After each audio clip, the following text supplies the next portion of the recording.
I said, hey, hey, welcome to the Man Cave Happy Hour. I said, hey, hey, welcome to the Man Cave Happy Hour. We're gonna drink a fine whiskey and smoke a really fine cigar. Oh, it is time for Happy Hour. It is the Man Cave Happy Hour. Whiskey, cigars, spirits, the stories that go along with it. I'm Jamie Flanagan. I'm August Gitschlag. And we got some fun stuff But where's Matt Fox? on tap today. What? There's no Matt Fox. That's the next line. You're supposed to hear that. No, I'm Matt Fox. He's like Chuck from Happy Days. Oh, the missing brother who only did one season. No, the difference is Matt's going to come back. Matt's going to come back. We're going to get Matt back. Max he's enjoying the pristine lake life right now. He is. He's vacationing with the family. And we all deserve one of those. Matthew. Cheers, Matt. Yes. Enjoy it with the family. Today we're going to get an update from the Bourbon Trail. We got the fellas from the Kentucky Bourbon Boys. Try to do that once a year, right? Yeah, Let's figure out what's happening. Something's always new. At least we got to check in with those guys. Yeah. And I found this, this lightning bottle. I'm shocked. Shocked that you found the lightning bottle. I've been waiting on that all day. So yeah. Ooh, look, sparkles. That's right. All right. So, so we're going to get an update from the Bourbon Trail. This lightning bottle, nothing to do with lightning. There's no 1.21 gigawatts of the story? No gigawatts. But no gigawatts. Steve and Tim are here from the Kentucky Bourbon Boys. Gentlemen, welcome. Thank you. Welcome back, guys. Thanks. And like I said, we're going to talk about this lightning bottle that I have. It's Maker's Mark, and it's a private select. And it's the bourbon stewards here, Meijer. No S on it, Meijer. Yeah. It's we're Midwest. The Michigan thing is to add an S onto every store. Like Meijer's. Yeah, I go to Meijer's. I work at Ford's. Yeah. I work at Chrysler's and Kroger's. Yeah. So Meijer, Maker's Mark from the Meijer here in Michigan, the stewards. Meijer is around in other states yes, it too. is. I don't know how widespread the lightning bottle is, but I was like, oh, a lightning bottle. This must be like, something they got struck by lightning or something. Got to be a story. There's got to be some story in that. There's like a natural disaster. Because I remember it's been like, guys, what is it, a little bit 4 years now when those rick houses were just falling like dominoes over there? Yeah. That was Barber and Jim Beam. Yeah. Yeah, 1792 and Jim Beam having trouble over there with their keeping the house of cards up. It's amazing if you see like the aerial photos of that. It's just like, it's astounding. Oh, just driving by those things blows your mind. Yeah. Like you can really warehouse and stack that much weight. It's mind-boggling. So, but there's been some happy accidents. I found this article, gobourbon.com, and it talks about like 5 happy accidents that turned into interesting releases. And one, in the Metro Detroit area, it's impossible to find E.H. Taylor of any kind if you're not paying, twice the That's straight up retail. secondary market stuff for us. Even in the stores, in the stores, they mark it up twice as kooky, unless you know the owners. I know a couple. I still don't get access to that. We're not that pretty. Yeah, but it was the Colonel Taylor, the Warehouse C Tornado Surviving Bourbon. So the accident was in 2006. A tornado tore through central Kentucky, wind and rain wreaking havoc across bourbon country. Buffalo Trace was left with a damaged roof at Warehouse C. And it was an old brick building built by E.H. Taylor himself in 1881. The barrels on the top floor were miraculously undamaged, but had been exposed to the elements for quite a while in some hot summer months. So it changed. The bottles. And so they bottled them. They're like, hey, let's do something different with this. Give it another name. And pour me one of those too. And the lightning bottle. And so they released the Warehouse C tornado bottles, and they're going for like, what you said, somebody just bought one, $2,100. 21. It's like they're going for like over $2,000. That's cool. And they considered it a screw up, Yeah. So Wild Turkey has one called Forgiven. They had a release called Forgiven, and it's a mixture of the bourbon and the rye. And it was a mistake. Somebody didn't clean out the hoses. Oh, and they pumped a little bit of rye in there, just enough to not be able to label it properly, huh? And so they're like, "Oh, all right, we forgive you. We're gonna." So that was I'd buy that. I'm a Wild Turkey guy. A happy accident. The Gifted Horse. There's another one called the Gifted Horse, and it's orphan barrels. And then the Gifted Horse is the orphan barrels. Old Forester birthday bourbon 2003. There's a story behind that one. It was the second release ever, 12 years prior to the second release of the birthday bourbon. A dumb squirrel electrocuted itself, touching 2 power lines at once, shorting out the power feed to the distillery. This caused the cooling systems in the fermentation tanks to shut down, causing the fermentation process to heat up. The fermenters were dropped early to avoid unwanted off notes. So the shorter fermentation created a flavor profile that was different than the standard Forester. Thus, it became the birthday bourbon release in 2003. Yeah, I know a little bit about that. I make wine. Nothing like a dead squirrel. If you ferment, you can put it in a tin shed and ferment it in like 5 days. But man, that'll burn your brain. The alcohol, the chemicals that come out of that. But it also has a fruitier taste. So it changes the whole profile if you do it in a faster, quicker, lower or higher temperature. Do I have the birthday bourbon story right there? Do you guys know about that? The dead squirrel.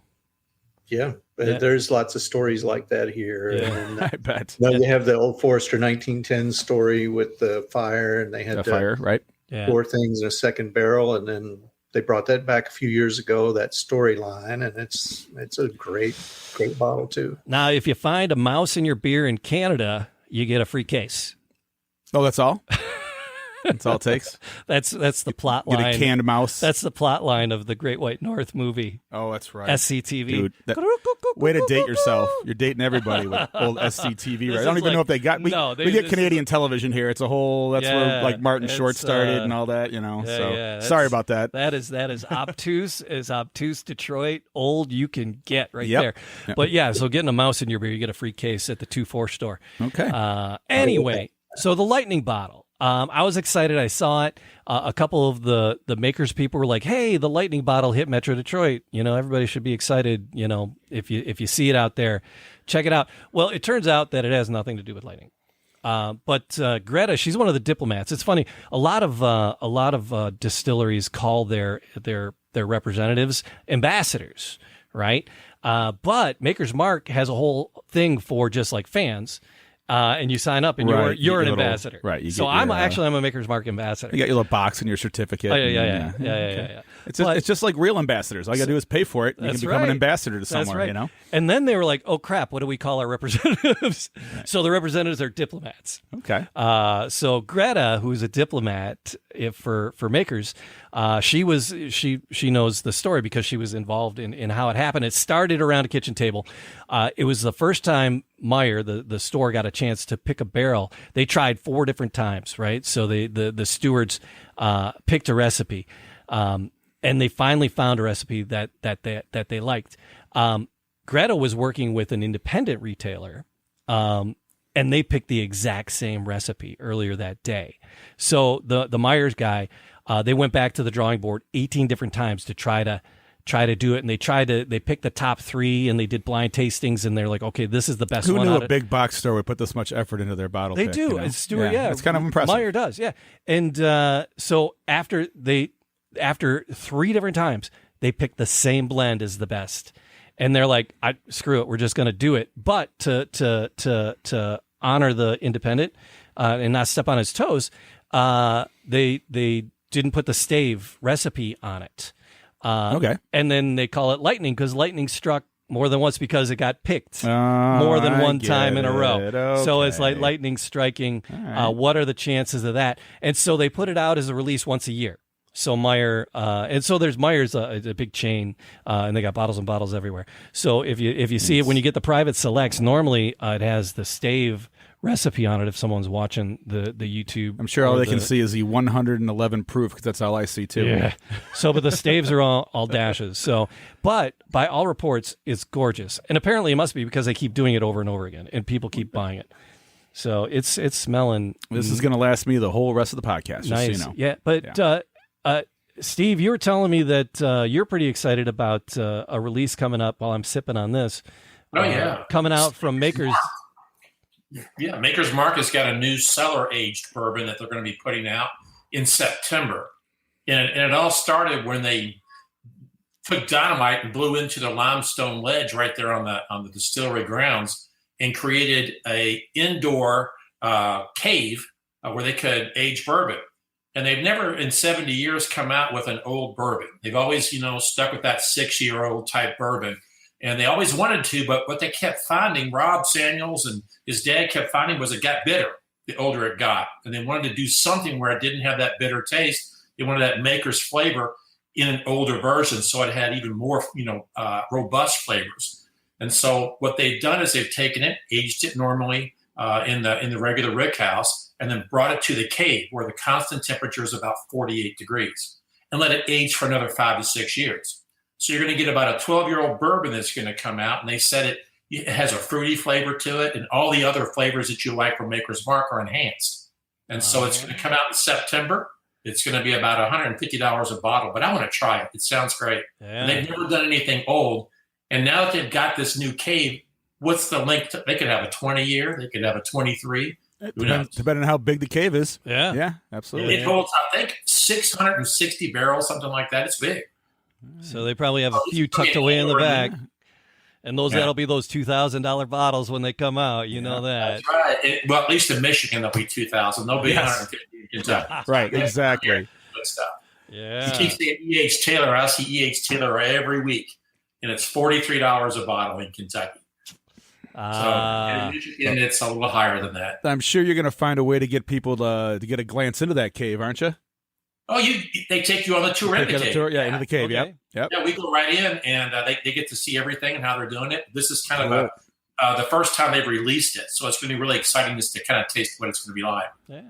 So, Tim, how long have you been driving for the Kentucky Bourbon Boys? Well, I'm one of the originals. So, we have an original 9 on our shirt, kind of like Sons of Anarchy. Nice. We're just like those guys. He's OG. I'm number 10. And so we started that in 2016, and we brought Steve on in 17. Steve, when you started with us. Oh, right. So he was one of our first hires, and so we started expanding and needed a lot of help. And I've done I don't even know how many tours, but fortunately here lately I don't have to do as many. So you're not doing much of the driving. You're just overseeing all the shenanigans. Yeah, exactly. Right on. We've got a good crew. We got a lot of guys driving for us now. And the nice part is we know all of them personally. It's good to be the king. Well, since you're not out on the road as much anymore, Tim, is there something that you've seen or something that you've heard about in the last year or from this summer season on the trail that was interesting? Well, one of the things is, the guests call and ask for a couple of specific distilleries every phone call. Yeah. I want to go to Bland's. Where's that Bland's? Take me to Willits. Where's that Willits? But what we notice is that, they used to call and ask for the B flat tour and go to, we want to go to this big name, that big name, and that big name. And now they want to taste from the barrel on the tours. They want to go in and meet with the master distiller and hear from him. They want to have lunch with the staff, on the production team. I mean, they're asking for really, they've really elevated their knowledge base, and now they want to get more into the customization and some real experiences. They don't just want to do the basic walking tour and, hey, here's bourbon and here's how we make it. They really it's their third tour or even fourth tour. I mean, we're seeing so many people come back and they want a different experience and they want to expand it. They want to do whiskey bars. They want to do, bourbon restaurants, bourbon chefs that come to their, hotel and make dinner for them, all sorts of things. I know if I did it, I'm not sure. I mean, I love Buffalo Trace. I like Blanton's. I like Eagle Rare. I love the whole Buffalo Trace lineup. But at Buffalo Trace itself, I really love. But I don't know if I would make that a stop just because I know it's going to be so big and so packed. Well, also, we're the people that want to go to the places we don't have access to because we're in a different state, So we have a different, and honestly, the amount of money people are spending on bourbon now, I am not surprised that they're getting educated, that they want that different experience because they can just sit home and drink it. Yeah. Right? They want the whole thing. And the fact that you guys expand that and you offer that and the distilleries are offering that. Yeah. I mean, one of the other that's things wonderful. we're seeing too is there's a lot of toasted barrels now. Yeah. They're really getting into that. And there's been a lot of research. You know, the University of Kentucky has a degree program for distilling now. So what is a toasted? Took them long enough. What is a toasted barrel? Because all barrels have a char. All barrels have a char to them. There's different 1, 2, 3, 4, whatever the degree of charring. What's the difference between a char and a toasted barrel? Well, so you get from the leathery look char to the alligator skin, which is the one where they just really torch the barrel. Yeah. And when they toast it, they're going to leave it in for a lot longer at a lower temperature. And it could be up to 30 seconds to longer. And then the wood has got this really beautiful caramel look to it, but it hasn't started breaking it up, like the char does. Okay. And so what that does is releases a lot of the flavor chemicals. And it's really fascinating, the research they've done in the UK distilling program, that all the chemicals that people like to taste in bourbon that they've measured.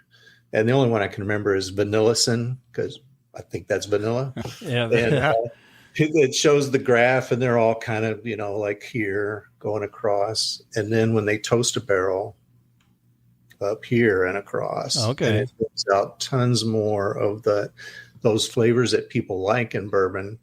And so I'm seeing a lot of toasted barrel finishes on the shelves now, and they're excellent. So it's like when August toasts a marshmallow, it gets that nice golden brown, and when I toast it, I get a charcoal brisket. It's one of those. It's like an arrow, a medieval arrow with flames on it. And that is an analogy, Jamie, that they use. I bet. Yeah, that makes sense.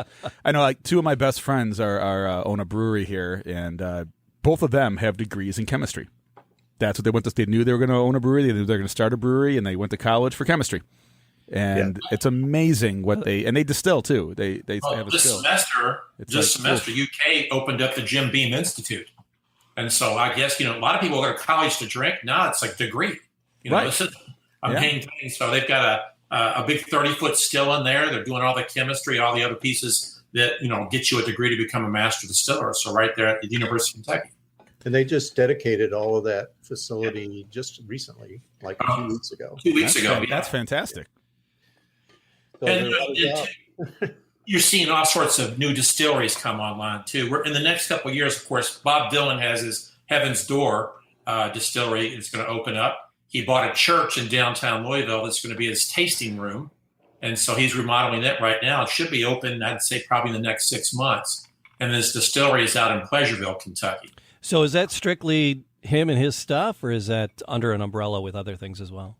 Well, it's advertised as Bob Dylan stuff in the Heaven's Door. I don't know what else they're going to have there. You've got his big picture on the front of the church when you drive by. Yeah, that's the lure to get you in. Now, whether they're going to introduce other things, I don't know. That's one that we haven't done yet. We haven't done the Heaven's Gate yet. No, I didn't even. I mean, you don't want to drink. It's Heaven's Door. Oh, Heaven's Door. Yeah. I know.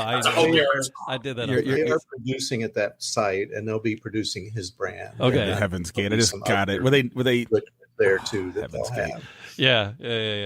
You've got Eastern Light Distillery that's going to open in Rowan County soon. You've got Claremont Distilling that's going to open. Heaven Hill is building a $100 million new distillery in Bardstown. So and everybody has expanded. So you go to Buffalo Trace, you see they've doubled their capacity. And so the same thing at Woodford, all of them. It's just amazing. But there's new distilleries. We'll be over 100 distilleries in Kentucky probably by January. So there's one called Luca Mariano that's opening in Danville. Yeah. And it's progressing nicely. There's another one down near Lebanon, Kentucky, near Limestone Branch, and it's Jefferson's Ocean, the folks that own Kentucky. Yeah, that's I know that one. Big facility down there, too. So, as these like Heaven Hill and Buffalo Trace, is the experience just a little more cursory when you're there, just because they're so big now? Well, they're offering multiple experiences. Okay, so you can go on different tours at Buffalo Trace or at Heaven Hill. You can fill your own bottle at Heaven Hill. You can go on an archaeological tour at Buffalo Trace. There's 6 or 7 different tours. Instead of the old standard tour, just to see the fermenters and things like that, they've expanded into so many other ways to do things. So who's going to be the first to open up their hotel? You already had it. Dan.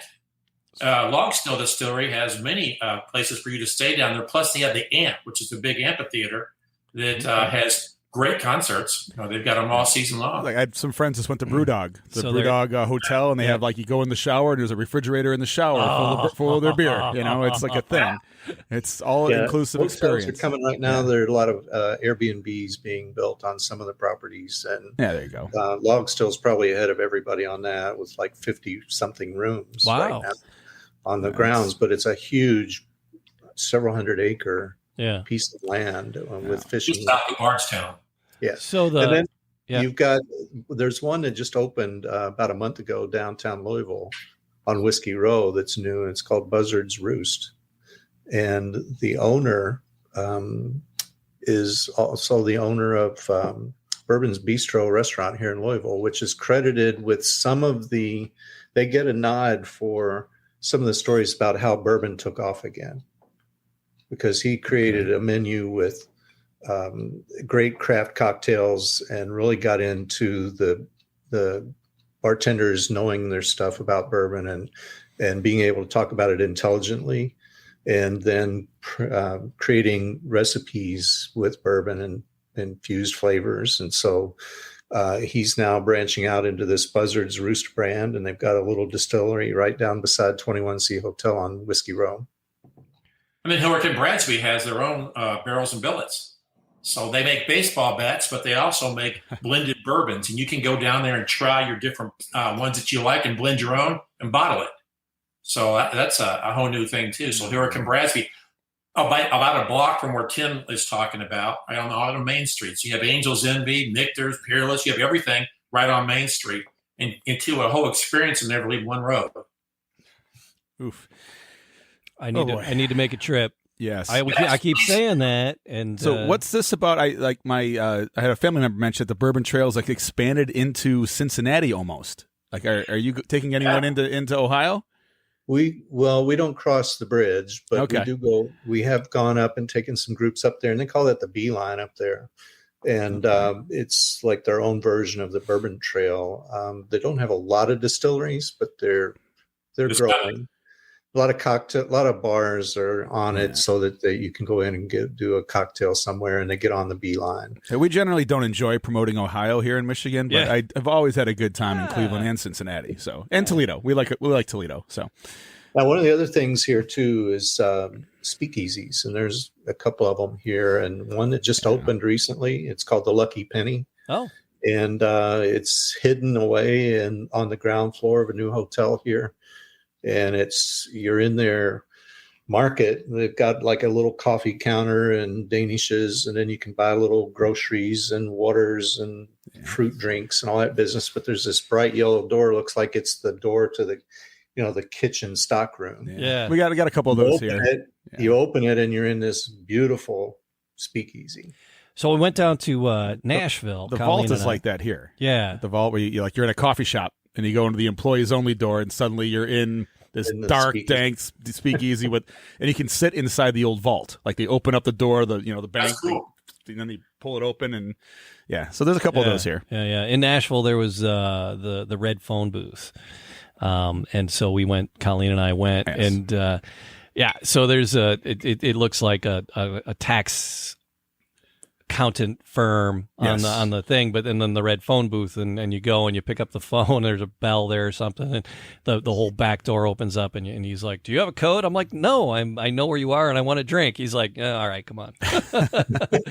He goes, "Do you have the code for tonight?" I'm like, "I want a drink." He's like, "Okay, that'll work." They weren't super busy. I bet you if they were busy, they would be like, "Oh, you don't have the code." Have you been to Weiss Distilling yet, Jamie? No, I have not. This is another one. It's not really supposed to be a speakeasy, but you walk in and you got to get on an elevator before you can go in. Like you can walk in, they go, "Okay, we're going to put you in the elevator." You hit the button, elevator door opens, you get on the elevator door shuts, then the door just opens on the other side. It doesn't go anywhere, and all of a sudden you're in a whole other room. In the speakeasy. Yeah, you're in the speakeasy. That's awesome. Well, it's kind of cute. They all have cute ways of doing it, At the fair, I went to the fair this past week and did a bourbon tasting at the state fair.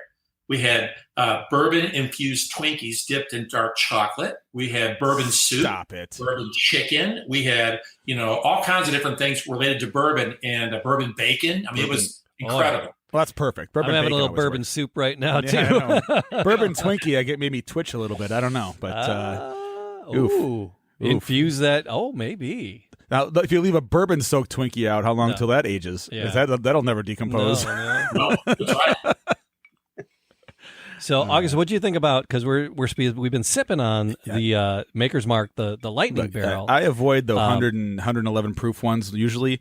This one is so much more delicious when you put the ice cube in it. Yeah, it just is a whole different flavor. There's a lot of heat in the a lot of heat in the but it's very flavorful. It is very flavorful. I agree.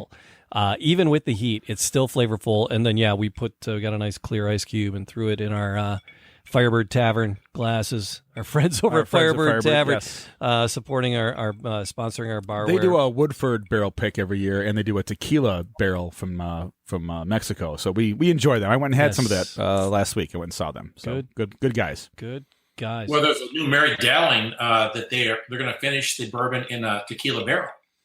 That was launched. That's going to be unique. I'll try that. That's going to be really unique. And so Mary Dowling, she's the mother of bourbon back from pre-prohibition. And so the guys from Rabbit Hole are sponsoring that, and it's going to be out sometime this fall too. Yeah, I mean, you got to do something. I'm surprised there's not more rum barrels, actually, because rum barrels have that molassesy character, and they have that dark sweetness, and they could add some color.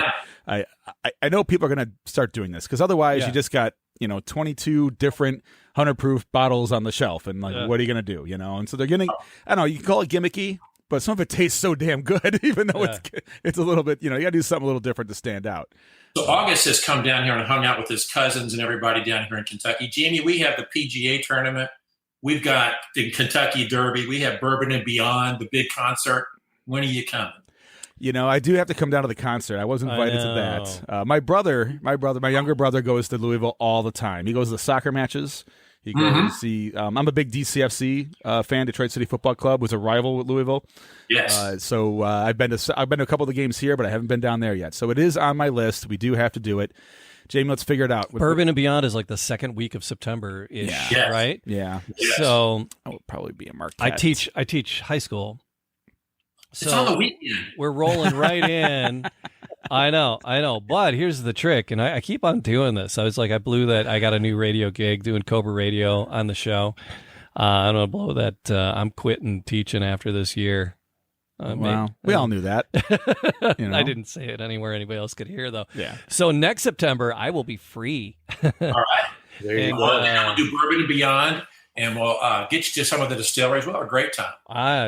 That is kind of my plan. Folks need to know too is next year the Derby is the 150th running, and it will probably set new records for attendance. So we've already got people booking tours for that week. And I bet we've never booked this early for Derby, and and then a week and a half later, actually 8 days later, the PGA starts here, and there apparently are already no hotel rooms left in Louisville for that week. That should be a good time of year for a PGA Tour. Have you guys ever been to a PGA Tour event? Yeah, the Ryder Cup and the PGA both at Valhalla. Oh, you've been to the Ryder Cup? Wow. Yeah. Okay, we had it here at Oakland Hills, and I didn't make it. I did go to the Rocket Mortgage Classic here, and it was I really enjoyed it. I went early on a Friday, and before the cut, so there was a lot of players there, and there's like no one there at 8 a.m, 7 a.m. You get to walk with the players. It was. I enjoyed it. It's a good time. So I'm open for that. Yeah. So you'll be retired, joining us. We're both retired educators, and I'll still be running elections. I'm an elections professional here in Michigan, so us local clerks still run our elections. So I'm a city clerk in a small town here. So we'll see. Yeah, but you can duck out. I can duck out. 2024. That's not a big year, is it? Well, you know what? Maybe I'll bring. Yeah. Maybe I might retire from elections before next year. Trust me. Nothing going on in 2024. This close to retiring from elections before next year. But that's like 3 weeks before, 4 weeks before the 3 weeks before the election. So you'll need a little get your poise, take a couple days, get poised, and then throw yourself into the fire. Sure. That's the math. I'll stick with That's that math. it. Yeah, that's you'll let you know. There's no way you're getting out of town that week. Yeah, but we'll see. I am going to get down there. I do have to visit family. You know, the cousin had a baby, so now I gotta. He did the Never favor. a lack of things to do on the Bourbon Trail. There's always something going on. There's always something going on. Yeah, and he always talks about the music festivals and the Kentucky Derby and how much he enjoys doing that. And so he's been rubbing that in my face. So I'll get out there with the Derby. When I was in Nashville, we went to Belle Meade. And the estates there.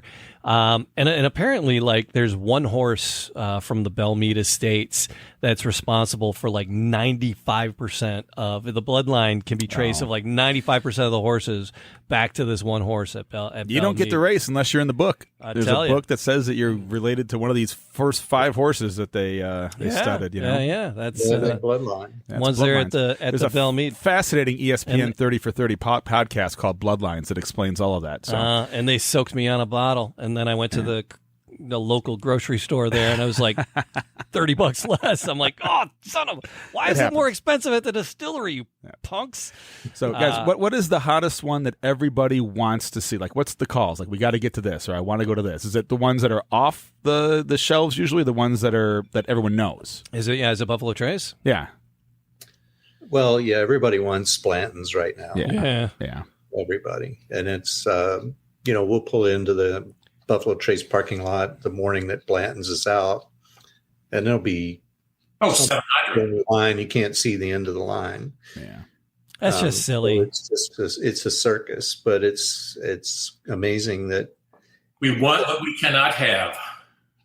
Yes, exactly. Yeah. And there's so many other really, really good bourbons, so that you can get all the time. There's a lot of people will call us and say they want to go to that wherever they make Yellowstone. I always say, "Oh, you watch that show with Kevin Costner?" And we love that show. And I'm like, "Well, that's a little bitty place down in central Kentucky, and it's awesome. It's called Limestone Branch. Yeah. And that family has made Yellowstone bourbon since it started." Yeah. I do enjoy Yellowstone, though. I've had a couple of really nice bottles of Yellowstone. Yeah. Oh my gosh. Yeah, I would. That's one of the places that I would like. I want to go to the little tiny ones. You know, that kind of appeals to me. Yeah, I've had the barrel proof, which was gorgeous, and then just a regular one, very, very nice. So the limestone. What else do they have? Is that it? Is Yellowstone their only thing, or do they have a couple of? I think we came to them before. What else do they do? Well, they've got a hand-picked barrel bottle that they do, the Yellowstone Select bottle that's a premium. And then the basic Yellowstone is 93 proof. Yeah. And that may be the one you're talking about. Yeah. But they... do they have other... They have a vodka, they've got a gin, and they've got another bourbon, but I cannot, off the top of my head, remember what its name is. All right. Yeah. All right. It's one of their relatives. All right. Fair enough. Yeah. It's Minor Case. Jellystone. It's the Yogi Bear one. Jellystone. Right? Yeah, Minor Case is the name of the other brand. Okay. Oh, okay. Right on. To be serious, it's something different. It's not Jellystone. Yeah. But the thing is, what I think you're getting at too, Jamie, is people will ask for the big names, but then a lot of people want to go to the craft distilleries, and we'll tell them, look, you're never going to see the master distiller at Woodford, but you're certainly going to see them at Limestone Branch, because Stephen will be sitting there with his dogs and sign bottles and tell stories. And he's traveling a lot now because Limestone Branch has really taken off, and Yellowstone brands, they're all over the world now. They're traveling all the time to do promotions and tastings. But those craft distilleries, we were at Willett one day, and the group was stopped in the rick house by the master distiller, and he tapped a barrel and poured everybody a taste right out of the barrel in the rick house. And they all came out. We were all on cloud nine. And I said, I've never gotten to do that. Willett's the only one I've ever been to be honest with you. We stopped on our way driving to Tennessee. We stopped let's go to Willett. This is like 6-7 years ago. Oh, it's changed. Oh, so I know. Much. They were just building. Everything smelled like varnish and fresh construction when I was in there. They were just really painting it. They were just getting their whole tasting room. It was like literally brand new. They were just putting in pavers just for the walk-up when we got there. It had to be 8 years ago. It's like little small ones like Preservation Distillery. People are asking for that now. And you hear a lot more of the Lux Rose and some of the smaller ones like that. People are asking about it. not the Buffalo Traces, but and they want something different. Good. But we're getting return visitors, their third and fourth trip. And so with that, they want to see something different, and there's plenty to see different. So, but when you guys plan a tour, you do like about 3 in a day? Is that you limit it to like 3 in a day? Yeah, 3 is all that you can reasonably do and not be racing and out of breath, running into a distillery at the last second. And it leaves you enough time to enjoy the place and do the gift shop, and buy bottles and swag and take pictures and all of that business. And sometimes we have enough time, we can schedule in time for a cocktail there. And, they've all added cocktail bars and or a flight that you can get and enjoy that and sit out in the Adirondack chairs and look at the creek or the farm. It's just lovely, and people love that and just they don't want to leave, and we have to drag them out and say, God, come on, we got to get to your next place, or you're going to miss it. Well, you can back me up on this. Reasonable. Every distillery offers something different. Everyone at the end of the day goes, I thought it was this could be the same thing, 51% corn at all 3 tours. And it's not. They said, we saw something different at every distillery, and it was a completely different experience each time you walked in a different one. Yeah. So that's another thing. You can come to 3, and then next year come to 3 different ones, and all the experiences are different. They set them up, they show you different things, and how they approach the tours are completely different. Keep it fresh. It's and that's a credit both to them and to you for taking advantage of that, moving them around, and suggesting it. I'm sure if some people don't even know what they're getting into, they say, "Oh, I just want to do the Bourbon Trail, generic." Well, let me curate this for you. You have that skill set as well. Because here's the thing. Because here in Michigan, your Michigan visitors might have a skewed why can't we do 3? Because we have this great wine country up in Traverse City. Our Michigan map there, it's up in there. Right. And so Traverse City, it's gorgeous. And So, and there's on the peninsulas there's just a crap ton of wineries. A ton of them. They're easily 40. And you can just go from one to the next and just do a little taste here, a little taste there, a little taste there, and you can hit several. And if you want to take the time and do a tour, you can spend more time at them. But feasibly, they're pretty close. So you could drive to them. The Bourbon Trail is so we had a skewed thing. It's like, well, it's like going to the wine country. You just go boom, boom, boom. You hit 4 or 5 of them. Nope, you're traveling around a state more than a peninsula. Yeah, so you guys are pretty spread out, and that's another reason why you're limited to 3, right? Yeah, well, we'll get the Californians that talk about Napa, and they want to go to 6 distilleries in a day. And exactly. That's what they're thinking. Yeah. And you're gonna, and then, well, what do you mean? How long's the tour? And they're an hour, and they all focus on different things. Now, sometimes you might see process at 2 places, but even their process is different. And that's how they get their different flavor profiles. And so they focus on different things, and a lot talk about their history and their family and the roots for that distillery. And they're very proud of that. And they've got a great story, each one. But really, to get into 3, we group them by region. So there's horse country, which on our website we call the East region. And that's the beautiful horse farms and Buffalo Trace and Woodford and Castle and Key. They're all out that way. And then Bardstown's the bourbon capital of the world, and it's south of Louisville, an hour. And you've got Jim Beam, Heaven Hill, Meijer, Willett. Well, that's where I remember driving through there. All those are down that way. So we group them by the region so that people aren't driving all day, and they can have a short hop, maybe 10 minutes or 20 minutes from one to the other versus, a 45-minute or hour drive from point A to point B to point C. And that keeps it where they're not in the van that long, and then they get out and see a totally new experience. And then, Tim suffered for years trying all these restaurants across Kentucky and all their dishes to find. Suffering. That'd be miserable. It was a real task, but he invited me sometimes too, and I suffered with him. We went through all those hot browns and all the other things. I feel for you. For our guests. So we found the best of the best when we take them on tour. To your health. Yes. Now, I told my people on tour, I said, all this great food and great bourbon, I'm only 26 years old. We all kind of look like this in Kentucky.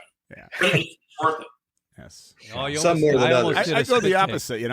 I'm preserved. I'm 72. But I've been pickling myself with booze for years. So it's, Very nice. So I already know the answer to this question, but I'm going to mention it anyway. Is there anybody that's like holding out, that is not all in on bringing in tours and tasting, and just is like, nope, we're just going to operate over in our little corner? You can wave at us from the fence. Yeah, you gotta, maybe we'll let you buy in the shop, but there's nothing else. There's not really anybody like that. Yeah. The closest felt like Willett was the last one, right? Yeah, what they're all in now. They're rolling over and scratching my belly. Right.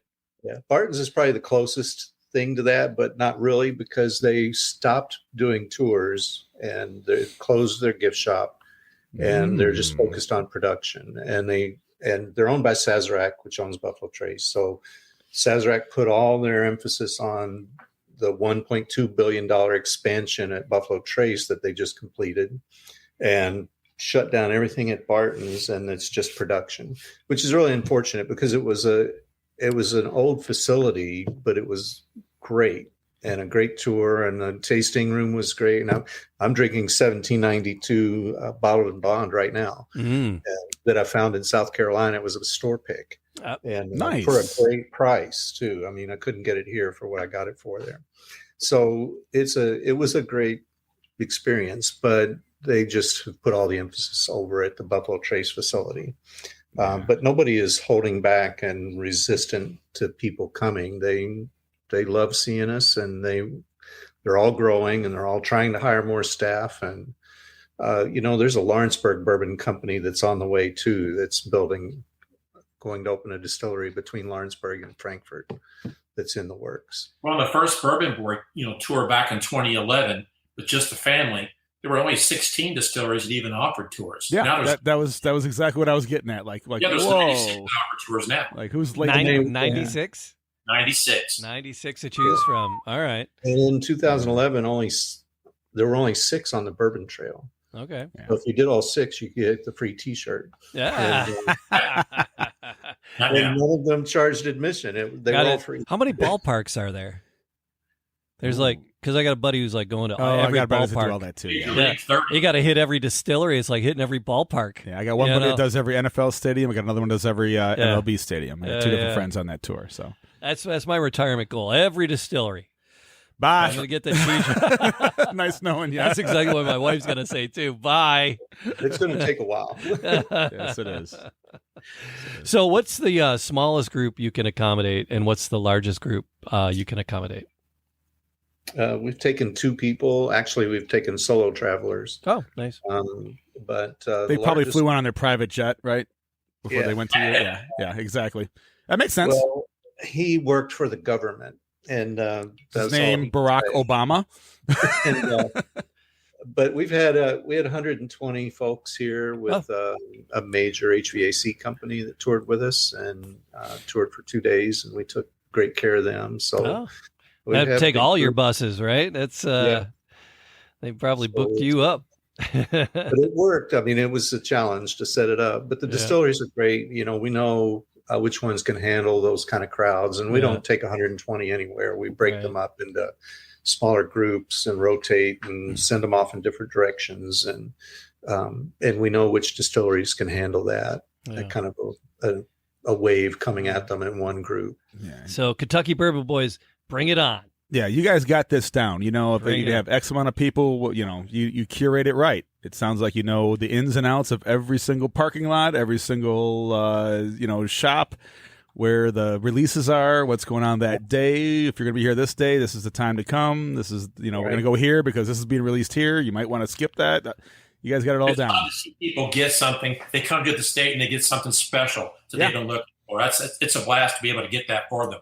Yeah, well, that's awesome. It's fun to see people here excited because it's their bucket list trip, and it's amazing to hear that. And then that they're on vacation and they want to have a great experience. And our team does a super job of thinking about when they leave, what are they going to say? Yeah, and we want them to say we're coming back. And we want to try some different places next time. And we've got a lot of repeat visitors. And that's our goal. We're ambassadors for Kentucky. And we want to make sure that we represent all the great things that Kentucky has to offer for folks.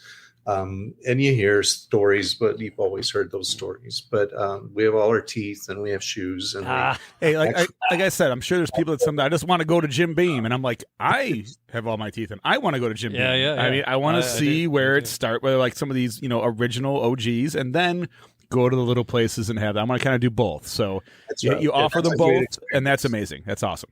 So it is, and that's what we enjoy, and we've been really successful with it, and it's been a super experience to make friends all over the world. So people want to connect, it's just KentuckyBourbonBoys.com. Right. And I'm seeing a little something on the website, and it says Ireland tour. Tim, tell me about what is that? Is that new? Well, so the buses go that far? Is it? You got the... yeah, it's a cross-country trip. So that came up last year, and we have our first group going in September. You're talking to my heart here, Tim. Well, I've been to Ireland a couple of times. Steve has been a couple of times, and we love it. And Ireland is going through what bourbon country has been going through. And just a couple of years ago, there were, I think, 5 working distilleries, and now they're everywhere. And the new ones are being built and developed, and it's just mushroomed there.